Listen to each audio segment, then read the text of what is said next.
में banking chapter को आगे बढ़ाएंगे। पिछली वीडियो में हमने स्टार्ट किया था जिसमें मैंने आपको कमर्शियल बैंक का मीनिंग और उसके फंक्शंस एक्सप्लेन किए थे। आज का जो हमारा टॉपिक है वो बेहद इंपॉर्टेंट टॉपिक है हमारे बोर्ड एग्जाम्स के लिए। टॉपिक है credit creation process by commercial banks. भाई कमर्शियल बैंक्स का हमने एक इंपॉर्टेंट फंक्शन प्राइमरी फंक्शंस पढ़े थे। Accepting deposits, main function commercial banks का क्या होता है कि वो लोगों का पैसा एक्सेप्ट करते हैं, और दूसरा मेन फंक्शन वो लोन प्रोवाइड करते हैं नीडेड बोरोवर्स को। ठीक है, अब कमर्शियल बैंक्स लोगों का पैसा एक्सेप्ट कर रहे हैं और उन्हें उस पैसे पे इंटरेस्ट भी पे करते हैं। बैंक खुद भी कुछ कमाता है, तो वो बैंक खुद कैसे कमा रहा है, अपनी कमाई कैसे करता है, और जो लोग पैसा जमा करते हैं बैंक्स में उनको कैसे रिटर्न देता है, उनको कैसे इंटरेस्ट देता है, वही प्रोसेस आज हमें समझना है इसके थ्रू। यानी क्रेडिट क्रिएशन यानी पैसे से कैसे पैसा बनाता है कमर्शियल बैंक। ठीक है कि भाई अगर एक पर्सन 10,000 रुपए बैंक में जमा करके जा रहा है तो उसे 1,000 रुपए का ब्याज कैसे मिला, और उस पे बैंक ने भी कुछ ना कुछ कमाया होगा, तो वही प्रोसेस आज हमें समझना है। देखिए क्रेडिट क्रिएशन का क्या मतलब होता है, is a process by which commercial banks creates total deposits. जिससे बैंक क्या कर रहा है, पैसा क्रिएट कर रहा है number of times the primary deposit. Primary deposit जैसे मैंने निकाल कि सपोज एक आदमी 10,000 रुपए बैंक में जमा करके गया, तो उससे बैंक कितना पैसा क्रिएट करता है, तो उस प्रोसेस को यानी उस प्राइमरी डिपॉजिट से टोटल कितना डिपॉजिट बैंक क्रिएट करेगा, उसी प्रोसेस को क्रेडिट क्रिएशन कहा जाता है। इस प्रोसेस को बहुत अच्छे से हम तभी समझ सकते हैं जब हम एक न्यूमेरिकल एग्जांपल पढ़ें। उससे पहले अजम्पशंस देख लीजिए कि भाई ये प्रोसेस किन अजम्पशंस पे बेस्ड है। सबसे पहली अजम्पशन जो हमें माननी है, there is single banking system in the economy. Economy में एक सिंगल बैंकिंग सिस्टम है, यानी ऑल, ये सिंपल टर्म्स में कहते हैं कि all banks are one unit. हम ये अज्यूम कर लें कि जितने भी बैंक्स हैं वो सारे क्या है, एक यूनिट है। ठीक है, ऑल ट्रांजैक्शंस, सेकंड अजम्पशन क्या है, all transactions are routed through banks. यानी जितनी भी ट्रांजैक्शंस, इकोनॉमिक ट्रांजैक्शंस इकोनॉमी में की जा रही है, पूरे देश में जितनी भी इकोनॉमिक ट्रांजैक्शंस की जा रही हैं, वो सारी की सारी ट्रांजैक्शंस बैंक के थ्रू की जाती हैं। यानी अगर किसी को पैसा देना है तो वो भी चेक काट के देगा, अगर किसी को पैसा रिसीव करना है तो वो भी चेक के फॉर्म में रिसीव करेगा। यानी बैंक इन्वॉल्व होना चाहिए, और बैंक इन्वॉल्व कब होगा, जब सारी पेमेंट्स या सारी रिसीव्स किस फॉर्म में की जाएंगी, चेक्स के फॉर्म में। तो यानी सारी की सारी ट्रांजैक्शंस बैंक के थ्रू हो, तभी हम इस प्रोसेस को समझ सकते हैं। न्यूमेरिकल एग्जांपल हमने लिया, suppose initial deposit. Initial deposit भी कह सकते हैं या प्राइमरी डिपॉजिट भी कह सकते हैं, एक ही बात है। Initial deposit is 1,000। हमने एक assumption ली, एक एग्जांपल लिया है जिसमें हमें ये कह रहे हैं कि भाई प्राइमरी डिपॉजिट बैंक्स में कितना हुआ, 1,000। ये एक पर्टिकुलर समय की बात कर रहे हैं कि टोटल बैंक में कितना पैसा जमा हुआ, 1,000 रुपया। ठीक है, फिर बैंक क्या करता है कि जितना भी बैंक के पास पैसा जमा होता है, तो बैंक सारा का सारा पैसा लोन में ट्रांसफर नहीं कर सकता। यानी जितने भी बैंक्स में पैसे जमा हो रहे हैं, ऐसा नहीं है कि बैंक सारा का सारा पैसा लोन में दे सकता। उसे कुछ पैसा क्या करना पड़ता है, रिजर्व रखने पड़ता है कि इन केस अगर कोई पैसा अपना विड्रॉ करने आ जाए तो बैंक उसे मना ना कर पाए कि भाई मैंने तो लोन दे दिया और मेरे पास पैसा नहीं है। ठीक है, तो अपनी पास्ट जो उनकी पास्ट नॉलेज के बेस पे, पास्ट एक्सपीरियंस के बेस पे बैंक्स ही मानते हैं कि भाई जैसे अगर सपोज 50 लोगों ने पैसा जमा करा, तो उसमें से 2 लोग ऐसे जरूर होंगे जो अपना पैसा टाइम से पहले, अगर सपोज उन्होंने एफडी करा रखी है तो टाइम से पहले वो पैसा विड्रॉ करने आ सकते हैं। तो इसलिए ये बैंक्स के लिए कंपल्सरी है कि वो जितना भी पैसा जमा हो रहा है उसे सारा लोन में ना देके कुछ पैसा क्या रखते हैं, रिजर्व। कुछ पैसा उन्हें क्या रखना पड़ता है, रिजर्व रखना पड़ता है। ठीक है, तो हमने मान लिया कि बैंक कितना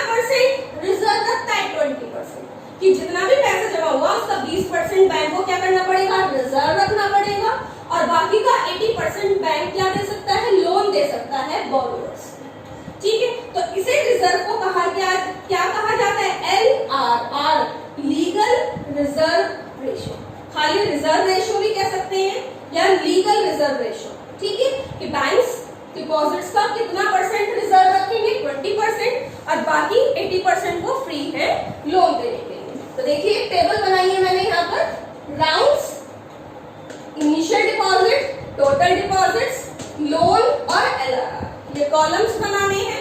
फर्स्ट राउंड कहां से शुरू हुआ कि भाई इनिशियल डिपॉजिट्स बैंक में कितने थे, 1000, की बैंक में डिपॉजिट कितना हुआ, 1000। फिलहाल हम इसी में वर्क करेंगे कि जो टोटल डिपॉजिट 1000 का हुआ बैंक में, इनिशियल डिपॉजिट सॉरी या प्राइमरी डिपॉजिट, वो 1000 रुपया। तो इस 1000 से कैसे बैंक क्रिएट करता है मनी, कैसे बढ़ाता है इस पैसे को, लोन देके, है ना, बैंक कैसे बढ़ाता है, लोन देकर। तो इस टाइम भाई इनिशियल डिपॉजिट भी 1000 है, टोटल डिपॉजिट भी कितना है, 1000 है। अब बैंक क्या करेगा, 20%, क्योंकि उसके पास कंपल्शन है कि 20% उसे क्या रखना है, रिजर्व। तो 1000 का 20% उसने क्या कर दिया, यानी 200 रुपए क्या रख लिए, रिजर्व रख लिए, ठीक है, और बाकी 80% वो फ्री है लोन देने के लिए, कि वो जो भी बॉरोवर उसके पास लोन लेने आता है तो उसमें उसे लोन दे सकता है 800 रुपए, ठीक है। सपोज एक पर्सन बैंक पहुंचा, उसे पैसे की जरूरत थी, उसने बैंक से लोन लिया 800 रुपए का।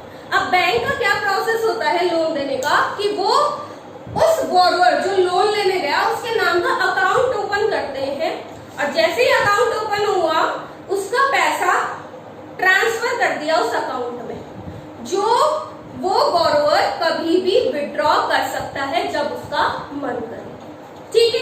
तो 800 रुपए जैसे ही लोन सैंक्शन हुआ एक पर्सन का, बॉरोवर का, तो 800 रुपए उसके खाते में क्या कर दिए गए, ट्रांसफर कर दिए गए। अब वो जब उसका मन करे वो 800 रुपए निकाल सकता है। तो अब 800 रुपए का लोन दे दिया बैंक ने, तो अब उसे ने क्या करा, उसे पैसे की जरूरत थी तो उसने अपने खाते से पैसा निकाल लिया। अब एक बात ध्यान रखेंगे, हमारी असम्पशन क्या थी कि सारी की सारी ट्रांजैक्शंस बैंक से हो रही है, यानी अगर पैसा किसी को देना है तो भी चेक में दिया जाएगा, रिसीव कर रहे हैं तो भी चेक में। तो यानी अब जो उसने लोन लिया था ये 800 रुपए का, तो उसने पेमेंट करनी थी, तो जब उसने पेमेंट करी तो वो चेक में ही तो करेगा, और चेक जिसको भी दिया होगा वो उसे कहाँ लेके जाएगा, बैंक में। यानी जो ये 800 रुपए का लोन दिया बैंक ने, जिस आदमी को दिया उसने क्या करा, पेमेंट करी किसी को, पेमेंट किसमें करी, चेक में।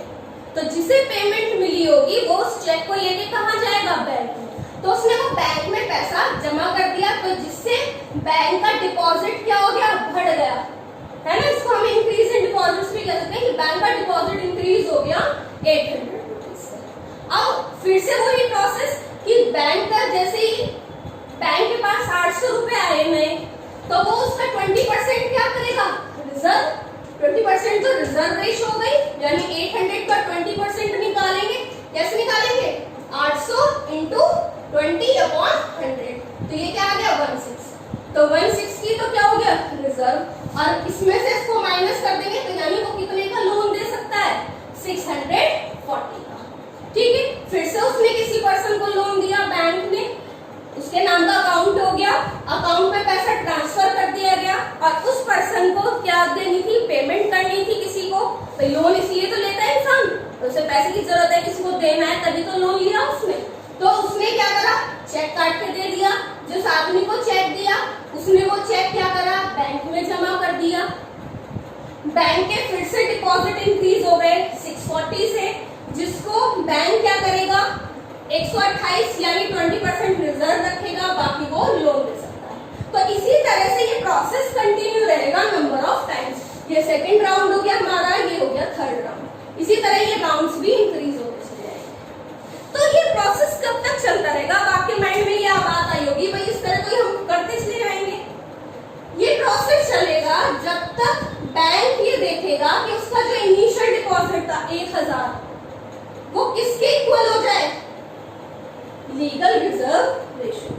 यानी ये प्रोसेस कब तक चलता रहेगा, इसी तरह से आगे चलता रहेगा ये, ठीक है। ये प्रोसेस कब रुकेगा, बैंक इस प्रोसेस को कब रोकेगा, जब उसका इनिशियल डिपॉजिट किसके बराबर हो जाए, टोटल रिजर्व्स के, रिजर्व रेशो, है ना, टोटल रिजर्व्स के इक्वल हो जाए, वहां पे ये प्रोसेस एंड हो जाएगा, खत्म हो जाएगा, ठीक है, तो आप इसको इसी तरह से खत्म कर देंगे। अब कैसे ये टोटल कैसे निकाले, अब ये अगर हम और सॉल्व करने लगे तो बहुत लेंथी प्रोसेस हो जाएगा, कहां तक करेंगे। तो इसके लिए एक फॉर्मूला दिया है कि भाई इनिशियल डिपॉजिट अगर हमारा 1000 है तो उस 1000 से कितना टोटल पैसा क्रिएट करता है बैंक। इसके लिए फॉर्मूले दिए हैं हमें। सबसे पहला समझिए मनी मल्टीप्लायर। मनी मल्टीप्लायर या क्रेडिट मल्टीप्लायर यानी कितने गुना बैंक 1000 का कितने गुना कर लेगा पैसा। इसके लिए फॉर्मूला है हमारा 1/LRR। ये स्टूडेंट्स याद रखेंगे, 1 मार्क्स में एग्जाम्स में पूछा जा सकता है फॉर्मूला, या कोई न्यूमेरिकल कराया जा सकता है इसमें कि भाई LRR की वैल्यू दे देंगे और मनी मल्टीप्लायर आपको कैलकुलेट करना पड़ेगा। तो क्या निकाला 1/LRR यानी 1/20%, दैट इज 100 बाई 20% को जो परसेंटेज अपॉन 100 हो गया, रेसिप्रोकल करिए तो 100/20 आ जाएगा यानी 5 टाइम्स, यानी कितने गुना हो जाएगा 5 गुना। कि बैंक का क्रेडिट मल्टीप्लायर मनी मल्टीप्लायर कितना है 5 टाइम्स। तो टोटल कितना क्रेडिट क्रिएशन हुआ, इंपॉर्टेंट फॉर्मूला स्टूडेंट्स ध्यान रखेंगे। क्रेडिट क्रिएशन कितना होगा, initial deposit into money multiplier. Initial deposit था 1000, मनी मल्टीप्लायर की वैल्यू है 5, तो 1000 इंटू 5 यानी 5000। टोटल कितना क्रेडिट क्रिएट कर लिया बैंक ने 5000, यानी 1000 के डिपॉजिट से बैंक कितना पैसा क्रिएट कर लेता है 5000। ठीक है, इसका 80% निकाल लिया मैंने, तो वो 4000 यहाँ आ गया और 20% यहाँ पर आ गया। ठीक है स्टूडेंट्स, क्लियर है। इसी के बेस पे जैसे ये है हमारा, यहाँ पे LRR की वैल्यू दी थी 20% इन्होंने गिवन थी, तो हमारा टोटल क्रेडिट क्रिएशन आया 5000। ध्यान रखेंगे स्टूडेंट्स कि बैंक कितना क्रेडिट क्रिएट करते हैं वो डिपेंड होता है LRR की वैल्यू पे, यानी इस परसेंटेज पे डिपेंड होता है बैंक कितना क्रेडिट क्रिएट कर सकता है। बहुत इंपॉर्टेंट बात बता रही हूँ, बहुत ज्यादा इंपॉर्टेंट है। अब एग्जाम्स में ये पूछा जाने लगा क्वेश्चन कि भाई लीगल रिजर्व रेशियोज को पे टोटल डिपॉजिट्स कैसे डिपेंड है, उसको न्यूमेरिकली एक्सप्लेन करेंगे। ठीक है, तो एक बार समझ लो, आप इसको देखो, फिर मैं आपको इसके बेस पे क्वेश्चन जिस तरह से एग्जाम्स में पूछा जा रहा है वो बताऊंगी। देखिए स्टूडेंट्स, मैंने यहाँ पे एक लिखी इंपॉर्टेंट नोट लिखा है, higher the value of LRR, कि जितना रिजर्व रेशियो की वैल्यू ज्यादा होगी lower will be the credit creation by commercial banks. यानी जितना ज्यादा बैंक्स को रिजर्व रखना पड़ेगा डिपॉजिट्स का, उतना ही उनकी क्रेडिट क्रिएशन पावर कम हो जाएगी। इसी को बात को समझने के एग्जांपल है कि सपोज LRR इज 25%, यहाँ पर हमने LRR 20% लिया।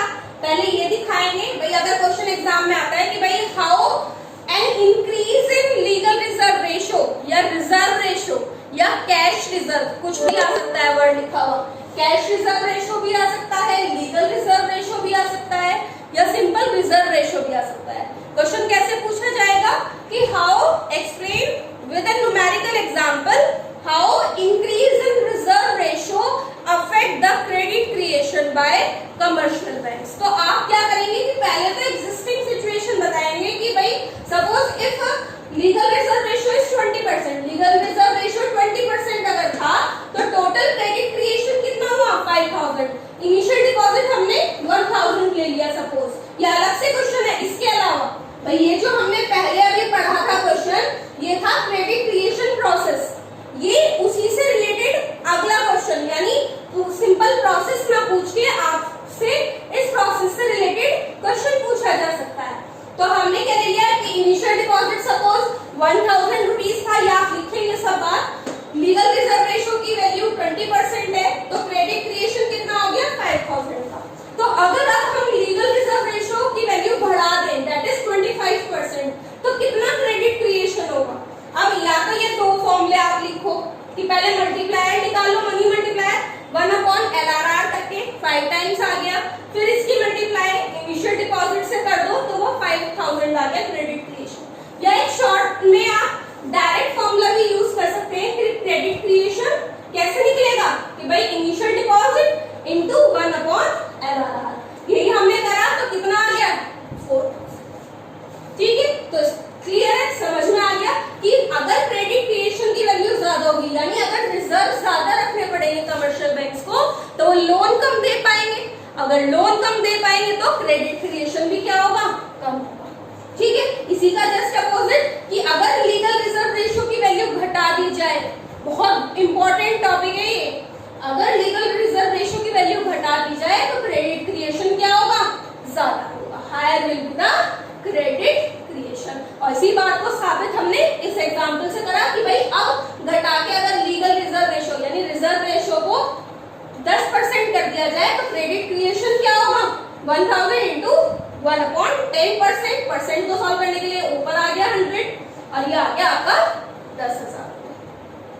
ठीक है, क्लियर है कि इनवर्स रिलेशन है एलआरआर और क्रेडिट क्रिएशन में। Higher the LRR lower will be the credit creation, lower the LRR higher will be the credit creation. इसी के साथ एक दो एग्जांपल्स क्वेश्चन न्यूमेरिकल क्वेश्चंस करके दिखा देती हूँ इसी के बेस पे। चलिए स्टूडेंट्स देखते हैं न्यूमेरिकल्स को। First is if reserve deposit ratio, reserve deposit ratio यानी डिपॉजिट रेशियो रिजर्व रेशियोज, ठीक है, कितनी है 25%। तो यानी एलआरआर की वैल्यू गिवन है हमें 25% रिजर्व रेशियो। ठीक है, इनिशियल डिपॉजिट दिया हुआ है 2000, इनिशियल डिपॉजिट कितना है 2000। क्या कैलकुलेट करने के लिए कहा, value of multiplier. Multiplier means money multiplier.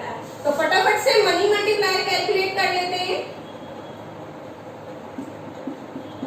क्या फॉर्मूला है बताइए जल्दी से। 1/LRR यानी 1/25%। जब परसेंट को सॉल्व करेंगे तो ऊपर आ जाएगा 100/25 यानी 4 टाइम्स। मनी मल्टीप्लायर कितना हो गया 4 टाइम्स यानी इनिशियल डिपॉजिट का 4 टाइम्स हो जाएगा टोटल डिपॉजिट्स। और दूसरी चीज हमें टोटल डिपॉजिट्स की निकालने हैं। पहली चीज उन्होंने मल्टीप्लायर की वैल्यू पूछी और सेकंड पूछा है टोटल डिपॉजिट्स। टोटल डिपॉजिट यानी क्रेडिट क्रिएशन कितना हुआ। तो टोटल डिपॉजिट्स लिख लीजिए कि बैंक्स के टोटल डिपॉजिट्स कितने हो जाएंगे बढ़ के, या क्रेडिट क्रिएशन लिख सकते हैं कि क्रेडिट क्रिएशन कितना हो जाएगा। फॉर्मूला क्या है, initial deposit into money multiplier.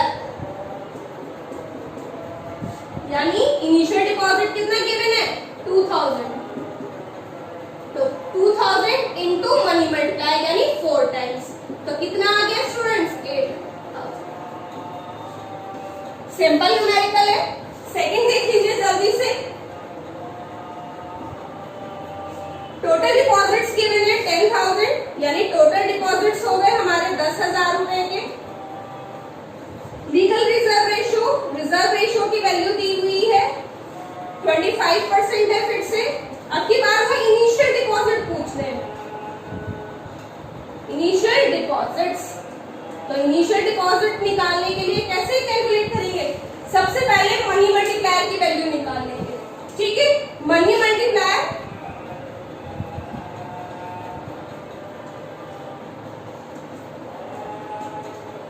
यानी 1/LRR दैट इज 1/25%। सेम आ गया ऊपर वाले की तरह ही 4 टाइम्स। अब फॉर्मूला लिख लीजिए टोटल डिपॉजिट्स का। Total deposits equals to initial deposit into money multiplier. ठीक है, टोटल डिपॉजिट्स की वैल्यू हमें दी हुई है 12,000। क्वेश्चन में गिवन है टोटल डिपॉजिट्स। इनिशियल डिपॉजिट उन्होंने कहा है कैलकुलेट करने के लिए। मनी मल्टीप्लायर हमने कितने टाइम्स निकाल लिया 4 टाइम्स। इधर आ जाएगा तो इनिशियल डिपॉजिट्स कितने आ जाएंगे स्टूडेंट्स 3,000 रुपीज।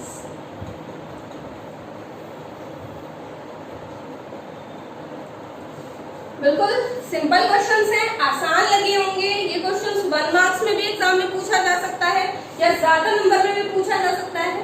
फिर से कह दूं स्टूडेंट्स, आज का टॉपिक बेहद इंपॉर्टेंट टॉपिक है, इसको मिस मत करिएगा अपने बोर्ड एग्जाम्स के लिए। फिर मिलेंगे एक नई वीडियो के साथ, तब तक आप जो मैंने टॉपिक्स करा दिए हैं उनको ठीक से स्टडी करिए। अगर कोई टॉपिक आपका छूट गया, इसमें चैनल पे जाके प्लेलिस्ट में आप पिछले टॉपिक्स कवर कर सकते हैं।